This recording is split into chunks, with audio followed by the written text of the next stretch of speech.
మరో breaking news. ఏపీలో పలు చోట్ల మున్సిపల్ కార్పొరేషన్ ఎన్నికల హీట్ నెలకొంది. నందిగామ, హిందూపురం, పాలకొండలో ఇవాళ మున్సిపల్ చైర్పర్సన్ ఎన్నిక జరగనుంది. తిరుపతి, నెల్లూరు, ఏలూరు కార్పొరేషన్కు డిప్యూటీ మేయర్ ఎన్నికలు, బుచ్చిరెడ్డిపాలెం, నూజివీడు, తుని, పిడుగురాళ్లలో వైస్ చైర్మన్ ఎన్నికలు జరగనున్నాయి. ఈ స్థానాల్లో అధికారం ఎవరికి దక్కుతుందన్న దానిపై ఉత్కంఠ కొనసాగుతోంది. ఏ క్యాంపులో ఎంతమంది ఉన్నారన్న దానిపై సస్పెన్స్ కంటిన్యూ అవుతోంది.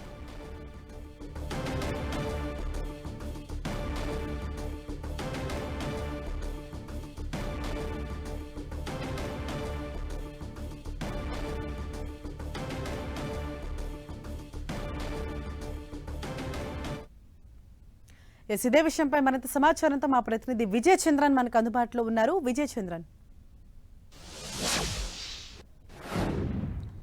ఆంధ్రప్రదేశ్లో పలు కార్పొరేషన్లు, మున్సిపాలిటీకి సంబంధించి డిప్యూటీ మేయర్లు, తర్వాత చైర్మన్లకు సంబంధించినటువంటి ఎన్నిక ఏదైతే ఉందో వాటి జరుగుతుంది. దీనికి సంబంధించి పలు చోట్ల గొడవలు జరుగుతున్న నేపథ్యంలో రాజకీయ పార్టీలన్నీ కూడా అప్రమత్తం కావడం జరిగింది. ఈ రాజకీయ పార్టీలు ఫిర్యాదులు కూడా చేసుకుంటా ఉన్నాయి.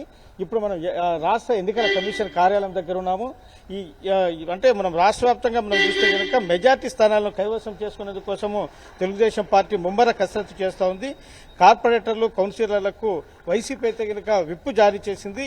దీనికి సంబంధించినటువంటి మన కార్పొరేటర్లను, కౌన్సిలర్లను ప్రలోభ పెట్టేందుకు ప్రయత్నం చేస్తా ఉన్నారు అని చెప్పేసి ఇవి అంటే ఎన్నికల కమిషన్కు ఫిర్యాదు చేయడం జరిగింది. కార్పొరేటర్లకు సంబంధించి వాళ్ళను, కౌన్సిలర్లకు డబ్బులు ఇవ్వడము, లేకుంటే బెదిరించడము, తద్వారా తమ వైపు తిప్పుకునే ప్రయత్నం చేస్తున్నారని చెప్పేసి వైసీపీ ఆరోపణలు చేసింది.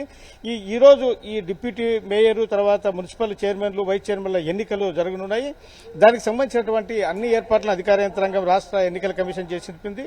తిరుపతి, నెల్లూరు, ఏలూరు కార్పొరేషన్లకు డిప్యూటీ మేయర్ ఎన్నికలు జరగనున్నాయి. అలాగే నందిగామ, హిందూపురము, పాలకొండ మున్సిపాలిటీల్లో చైర్పర్సన్లకు సంబంధించినటువంటి ఎన్నికలు జరుగుతున్నాయి. బుచ్చిరెడ్డిపాలెము, నూజివీడు, తుని, పిడుగురాల మున్సిపాలిటీలకు వైస్ చైర్మన్ కోసం ఎన్నికలు జరుగుతున్నాయి. ఈ పెద్ద ఎత్తున ప్రలోభాలు జరుగుతున్నాయని చెప్పేసి ఆరోపిస్తున్న నేపథ్యం అయితేనేమి ఎటువంటి గొడవలు జరగకుండా పోలీస్ యంత్రాంగం కూడా అప్రమత్తం కావడం జరిగింది. ఇప్పటికే పలు చోట్ల గొడవలు జరుగుతున్న నేపథ్యంలో ఆయా మున్సిపాలిటీలో వివిధ కారణాల చేత ఏవైతే ఖాళీ ఉన్నాయో అక్కడ అన్ని చోట్ల కూడాను ఈ అంటే గట్టి బందోబస్తు ఏర్పాటు చేస్తున్నారు.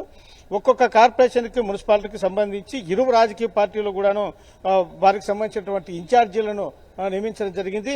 ఈ డిప్యూటీ మేయర్లు, వైస్ చైర్మన్లు గెలుచుకునేందుకు టీడీపీ విశ్వ ప్రయత్నాలు చేస్తుండగా తమ ఆ పార్టీకి సంబంధించినటువంటి ఎవరైతే కనుక కార్పొరేటర్లు, కౌన్సిలర్లు ఉన్నారో వాళ్ళు చేయి జారిపోకుండా ఉండేందుకోసం అని చెప్పేసి వైసీపీ తన వంతు ప్రయత్నాలు చేస్తుంది. ఒకవైపు రాష్ట్ర ఎన్నికల కమిషన్కు ఫిర్యాదు చేస్తూనే మరొక వైపు వాళ్లను తమకు అదుపులో ఉంచుకొని ఎక్కడే కానీ మీరు ప్రలోభాలకు గురి కావద్దు, మనమందరం కలిసికట్టుగా ఉంటేనే ఏదైనా కూడా సాధ్యమవుతుందని చెప్పేసి వాళ్ళకు నచ్చజెప్పే ప్రయత్నం చేస్తూ ఉంది.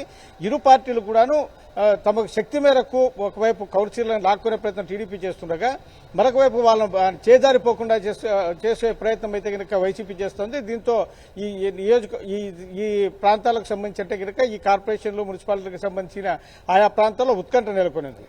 Okay, right. Thank you Vijay Chandran.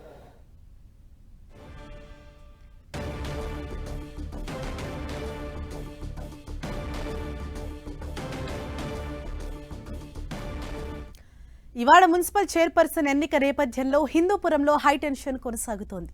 గత 6 నెలలుగా చైర్మన్ పీఠంపై కొనసాగుతున్న టెన్షన్కు ఇవాళ బ్రేక్ పడనుంది. గత ఎన్నికల్లో మున్సిపల్ పీఠాన్ని కైవసం చేసుకున్న వైసీపీ నుంచి కూటమి అధికారంలోకి వచ్చాక టీడీపీలోకి వలసలు పెరిగాయి. టీడీపీలో వైసీపీ చైర్పర్సన్తో 12 మంది కౌన్సిలర్లు చేరారు. చైర్మన్ పీఠాన్ని కైవసం చేసుకుంటామని టీడీపీ ధీమా వ్యక్తం చేస్తోంది.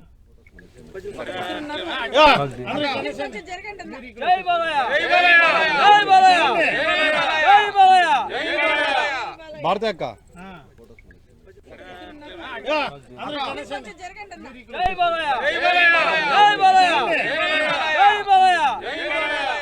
భారతి అక్క ఇదే విషయంపై మరింత సమాచారంతో మా ప్రతినిధి జగదీష్ మనకు అందుబాటులో ఉన్నారు. జగదీష్, మున్సిపల్ చైర్పర్సన్ ఎన్నిక వేళ హిందూపురంలో నెలకొన్న పరిస్థితి ఏంటి?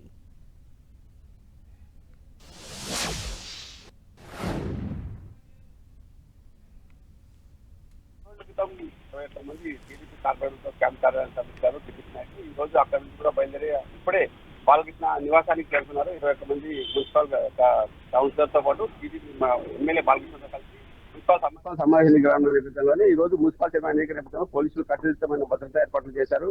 144 సెక్షన్ తో పాటు 30 యాక్ట్ అమల్లో ఉంది. ఎవరు కూడా ఎక్కడ కూడా గుంపులుగా ఉండకూడదు, మున్సిపల్ కార్యాలయం చుట్టూ కూడా ఎవరు ఉండకూడదు అంటూ కూడా ఆంక్షలు విధించిన నేపథ్యంలోనే అటు వైసీపీ వాళ్ళు కూడా విప్ జారీ చేశారు. వైసీపీ కార్పొరేటర్లందరికీ కూడా విప్ జారీ చేశారు. విప్ ధిక్కరించిన వారి పార్టీ నుంచి సస్పెండ్ చేస్తామంటూ కూడా అటు అధిష్టానం జారీ చేసడంతో అటు వైసీపీ వాళ్ళు కూడా ఏం జరుగుతుందన్న నేపథ్యంలో ఉన్నారు. వైసీపీకి మొత్తం హిందూపురం మున్సిపల్ కౌన్సిల్ మొత్తం 38 మంది ఉండగా 30 మంది వైసీపీ కౌన్సిలర్లు గెలిచారు. ఒకరు ఎంఐఎం, ఒకరు బీజేపీ, 6 మంది టీడీపీ గెలిచిన నేపథ్యంలో ఇప్పుడు టీడీపీ ప్రభుత్వం అధికారంలోకి వచ్చాక బాలకృష్ణ సమక్షంలో 13 మున్సిపల్ చైర్మన్ తో పాటు 12 మంది వైసీపీ కౌన్సిలర్లు టీడీపీలో చేరారు. వీళ్ళంతా కూడా ఇప్పుడు బలము టీడీపీకి 21 మంది ఉన్నారు. అటు ఎమ్మెల్యే, ఎంపీ ఇద్దరితో కలిసి 23 అవుతాయి. మున్సిపల్ చైర్మన్ ఎన్నికకు 21 మంది కావాల్సిన నేపథ్యంలో 23 మంది ఉన్నారు కాబట్టి ఖచ్చితంగా టీడీపీ హిందూపురం మున్సిపల్ చైర్మన్ పీఠాన్ని కైవసం చేసుకునే అవకాశం ఉన్న నేపథ్యం ఉంది. అటు వైసీపీ కూడా 17 మంది ఉన్నారు. వారిలో కూడా 4 ఇంకా ఒక క్యాంపు వెళ్ళిన వాళ్ళు కూడా మా ఒకే మద్దతు తెలుస్తారంటూ కూడా వారు కూడా దాని మీద నమ్మకంతో ఉన్నారు. ఈ నేపథ్యంలో ఏం జరుగుతుందో అనే విషయాలు 11 గంటలకు 11:30 నిమిషాలకు సమావేశం ప్రారంభమవుతున్న ఇప్పుడే కొద్దిసేపటి క్రితమే బాలకృష్ణ ఇంటి నుంచి మున్సిపల్ కార్యాలయానికి 21 మంది కౌన్సిలర్తో పాటు ఎంపీ అలాగే ఎమ్మెల్యే నందమూరి బాలకృష్ణ కూడా బయలుదేరినట్టు కూడా సమాచారం ఉందని చెప్పొచ్చు.